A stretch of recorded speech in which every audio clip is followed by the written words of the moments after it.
ప్రతి అక్షరం ప్రజల పక్షం. HR9 న్యూస్ టీవీకి స్వాగతం, సుస్వాగతం. శ్రీ సత్యసాయి జిల్లా పెనుగొండ నియోజకవర్గం గోరంట్లలో కొత్త రోడ్లతో కలకలలాడుతున్న దృశ్యాలు. చాలా కాలం నుండి పట్టణంలో ప్రయాణాలు చేయడానికి రోడ్లు సరిగ్గా లేక ప్రజలు నానా ఇబ్బందులు పడ్డారు. అయితే ఇదే సమస్య HR9 దృష్టికి తీసుకురావడంతో స్పందిస్తూ గత సంవత్సరం December 15న HR9 news ఛానల్తో ప్రసారించబడింది.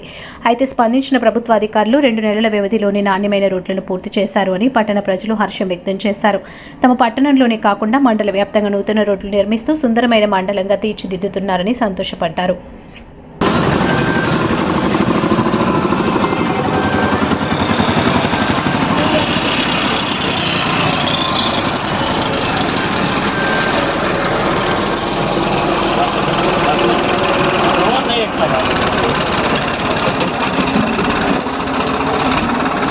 Box 10 rupees ऐसा ज़्यादा आता है, ज़्यादा आता है।